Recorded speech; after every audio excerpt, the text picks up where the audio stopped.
warahmatullahi wabarakatuh. Di sini saya ingin menjelaskan bagaimana cara mengerjakan tugas Pak Dele yang diberikan pada pertemuan kemarin ya. Nah, sebelumnya Bapak dan Ibu bisa mendownload filenya yang sudah dikirimkan oleh Pak Dele pada grup statistik inferensial. Ini saya download dulu. Anggap saja Bapak dan Ibu sudah mendownload filenya. Nah, ini ada dua file. Oke, pertama kita pindah dulu dua file ini ke data yang mungkin Bapak dan Ibu familiar dengan foldernya. Saya menaruh dua file tersebut di local disk D dengan nama saya coba data SPSS final. Oke, enter. Oke. Tugas dari Pak Dele kemarin adalah analisis data setiap kelompoknya. Jadi kan ada 10 kelompok. Nah, dari 10 kelompok itu menganalisis 10 jenis sekolah. Kalau kelompok saya kemarin adalah MTS swasta ya. Nah, sekarang saya buka dulu data SPSS-nya. Ini klik aja 2 kali pada data yang dikirimkan oleh Pak Dele kemarin. Mungkin butuh waktu. Nah, tugas Pak Dele kemarin adalah disuruh membuat kajian rintis sebanyak 30 buah pada database masing-masing kelompok. Nah, semisal data saya itu kalau nggak salah ingat, data dari MTS swasta itu adalah 235 data. Nah, dari 235 data itu diambil secara acak dengan secara random sebanyak 30 buah. Setelah 30 buah itu nanti akan kita cari reliabilitasnya, apakah instrumen yang diisi oleh anak-anak MTS swasta itu reliable atau tidak. Nah, setelah itu bila ada nilai Cronbet alpha-nya di bawah negatif atau di bawah ketentuan dari jumlah datanya 30, kalau 30 itu adalah ketetapannya 0,361. Nanti saya jelaskan gimana ketetapan itu, biar Bapak dan Ibu nggak bingung, kenapa sih ada ketetapan 0,361, nah kayak gitu. Nah, setelah itu kita buang instrumen-instrumen yang ada. Setelah itu baru kita mengacak kembali dari 235 itu kita ambil dengan, kalau kemarin Pak Dale menggunakan situs hotjar.com. Nanti kita juga gunakan itu. Setelah 235 diacak dengan random sampling, saya nggak tahu hasilnya berapa nanti. Nah, data itulah yang nanti bakal kita analisis selanjutnya. Oke. Nah, kita kembali ke tabel. Ini adalah tabel pada 1630 data. Nah, kayak gini. Ada variabel view. Nah, ini di sekolah, di kelamin. Nah, ada perbedaan di sini. Nama-namanya ya, nama-nama variabelnya. Ada PU1, PU2, PU3, sampai PU6. Mungkin kalau kemarin kita membuat nama-nama instrumennya itu runtut ya, dari instrumen 1, instrumen 2, sampai instrumen 22.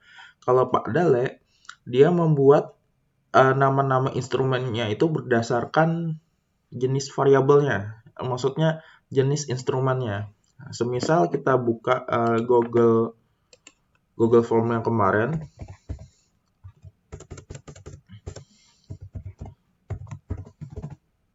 ini kita acak aja dulu. Nah, kayak gini. Perceived of useful learning. Ini kalau di Pak Dale disingkat menjadi PU ya. PU 1, 2, 3, 4, 5, 6. Nah, kayak gitu.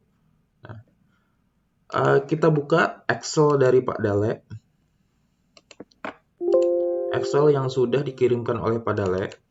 Nah, buka. Sorry, saya membuka dua nama yang sama.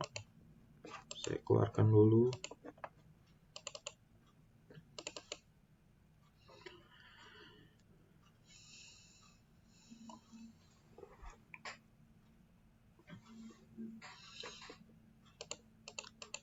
Enable editing. Nah, di data Padale, kalau kita perhatikan itu ada 3 sheet. Yang pertama ini data yang memiliki induk dari tabel. Nih, bagian di atas. Untuk mempermudah kita menganalisis nilai-nilai itu berada di instrumen keberapa. Kemudian ada set yang berikutnya adalah data final. Ini data yang berupa angka-angka semuanya. Angka-angka semuanya. Ini saya meninggalkan. Ini tanpa ada induk. Nah, kemudian ada kode data. Nah, inilah yang mungkin agak berbeda dengan pengisian atau data yang sudah kita olah kemarin. Nah, semisal gini. Ini ada SMP swasta, SMP negeri. Sepengetahuan saya, urutan pada Google Formulir sebelumnya adalah ini. SMP negeri itu 1, SMP swasta itu 2. Sedangkan data dari Pak Dale adalah SMP swasta itu 1, SMP negeri 2, SMP negeri itu 2. Nah, saya bakal ngambil cara amannya aja. Saya bakal mengikuti Excel yang diikuti oleh Pak Dale, bahwa SMP swasta itu adalah 1, SMP negeri itu 2, MTS swasta itu 3. Nah, sekarang bagaimana cara agar Bapak dan Ibu mengambil data kelompok masing-masing ya. Nah, saya contohkan, kelompok saya adalah MTS swasta, di sini adalah kodenya 3, JS, jenis sekolah. MTS swasta bernilai 3. Kita buka form respon. Nah, kita scroll dulu sampai atas ya. Nah, di sini ada butir-butir jawabannya ya. Ada provinsi, jenis sekolah, jenis kelamin. Nah, sekarang kita filter. Klik 1, klik filter. Ini. Saya ulangi, klik 1. Ini yang di ujung biar bisa keblok sampai ujung. Klik filter. Oke. Nah, sudah. Kembalikan ke awal tadi. Ya. Jenis sekolah. Ini kan banyak nih, dari 1 sampai 10. Ada juga jawaban yang MTS negeri segala macam. Nah, ini kita hapus semuanya. Kita klik hanya 3 saja. Nih, 3. Karena 3 bernilai MTS swasta. Oke. Nah, data inilah yang akan kita ambil, kita buat ke dalam SPSS. Nah, sekarang kita Ctrl A. Ctrl A. Nah, keblok semua. Kemudian Ctrl C. Atau kalau Ibu bingung, Ctrl A, klik kanan, copy. Sudah, kita buka SPSS-nya. Kayak gini. Nah, ini kan data yang berisi 4.632 data. Ini kita hapus aja semuanya. Hapus, delete. All cache, remove it. Oke, sudah. Nah, kemudian paste di sini. Klik kanan.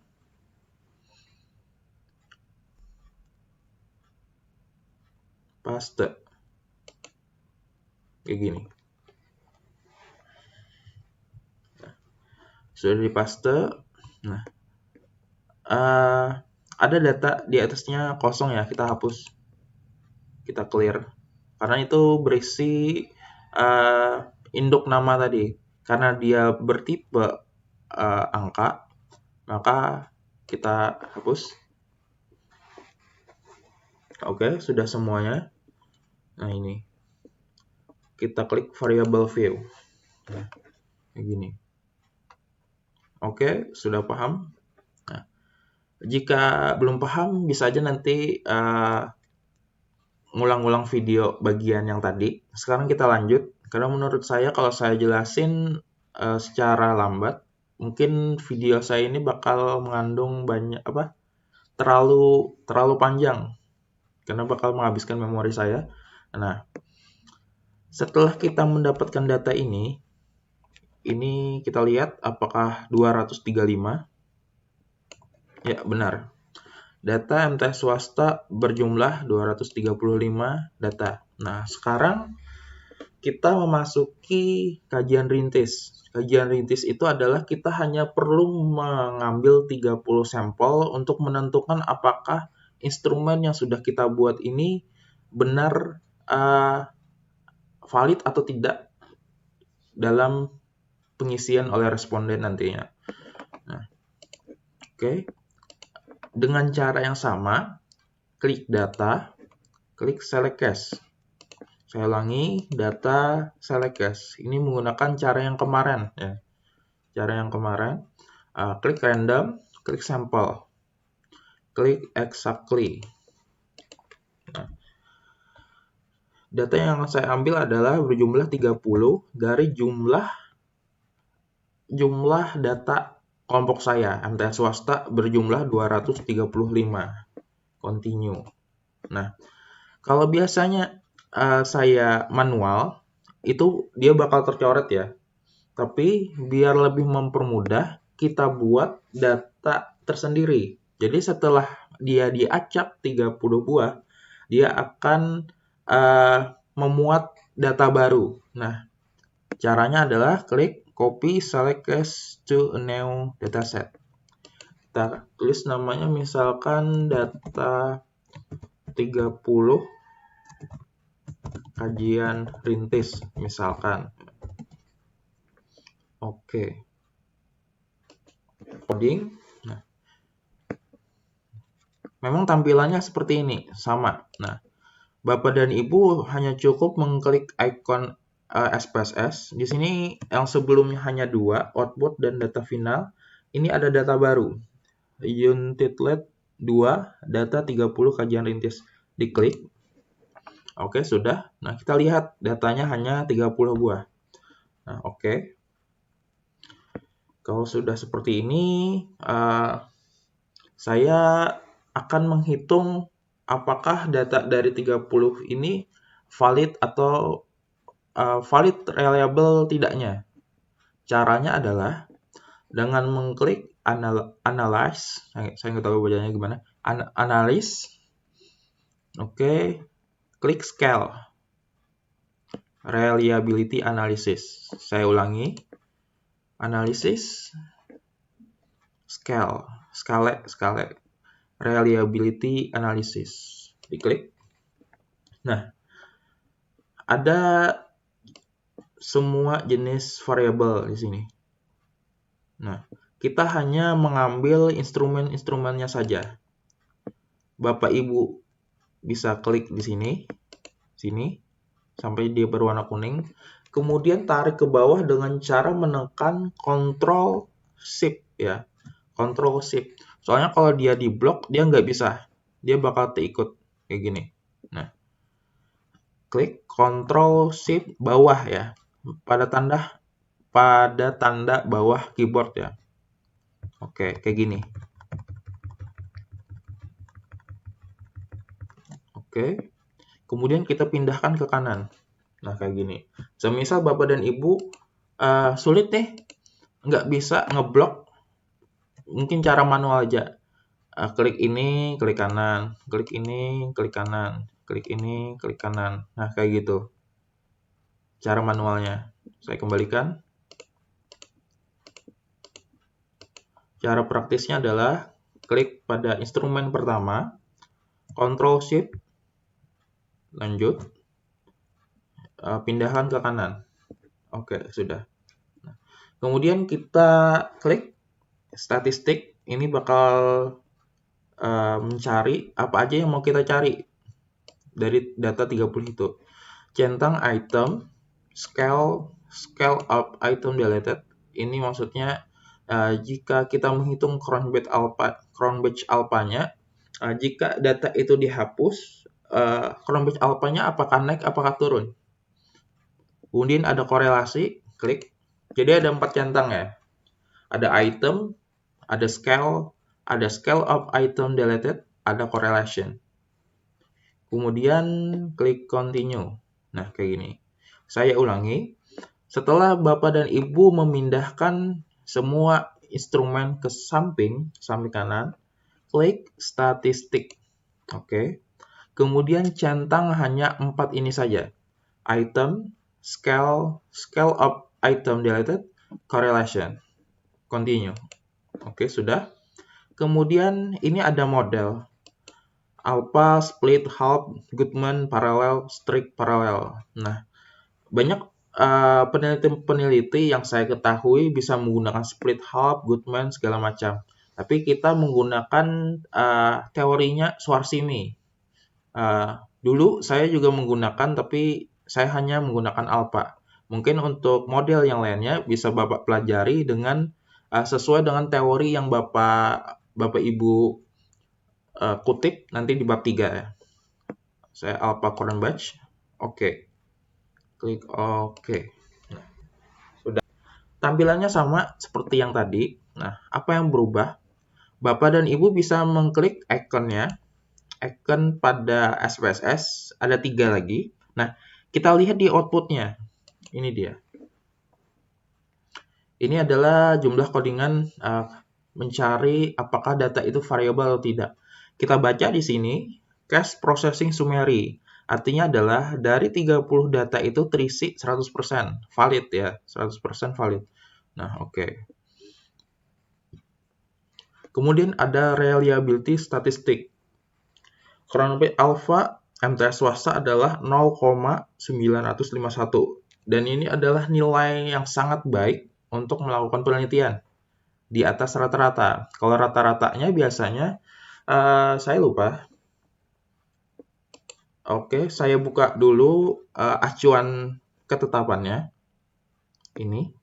Nah, ini bisa Bapak dan Ibu peroleh pada Google pencarian. Semisal saya contohkan di pencarian, Bapak dan Ibu tinggal tuliskan saja distribusi nilai R-table. Nah, enter. Kemudian klik pada atasnya, paling atas, repository.up.edu. Nah, ini adalah ketetapan dari menganalisis atau menghitung data Crunchbase alpha-nya. Nah, kita buka. Nah, ini. N ini adalah jumlah dari data dari kajian rintis yang kita buat tadi. Nah, N. Karena data kajian rintis yang kita buat tadi adalah sebanyak 30, maka ketetapan level of significance-nya adalah 5%, maka adalah 0,361. Ini adalah ketetapannya yang tabel bold ini 0,361. Sekarang kita kembali ke SPSS tadi. Nah, 0,951. Oke. Ini adalah mean, standar deviasi, dan jumlah datanya. Alhamdulillah semuanya di atas dari Krombet alpha-nya adalah 0,361. Semuanya nggak ada yang negatif ini. Oke, ini sudah nggak ada minus ya. Nah, kemudian ada inter-item correlation metric. Kayak gini. Nah, yang kita pakai adalah di bawahnya, nomor 2 paling bawah, itu ada item total statistik. Nah, di sini adalah dia mengkoreksi item total dari correlation-nya senilai .566 itu biasanya dibaca dengan 0,566, 0,603. Sekarang kita mencari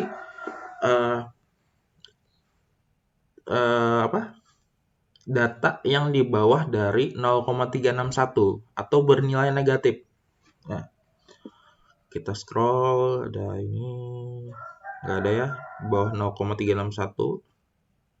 Nah, ini dia. Ada satu butir instrumen yang di bawah dari 0,361. Dibaca adalah 0,317.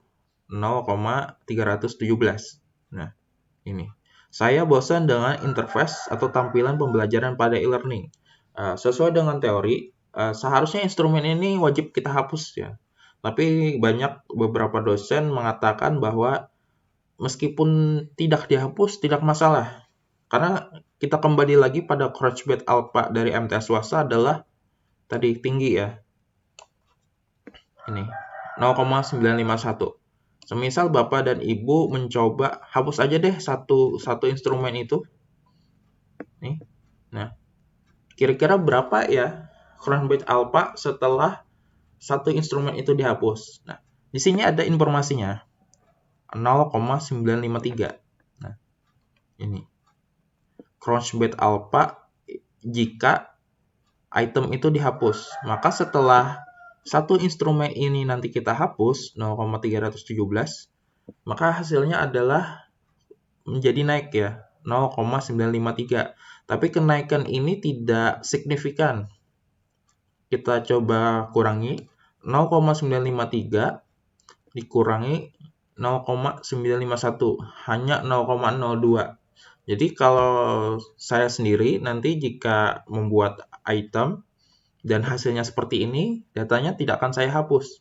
Tapi ketika ada penguji yang bakal menguji saya nanti di sidang, kenapa nih instrumen ini? Saya akan jawab, crunchbase alpha saya itu sangat baik ya, 0,951.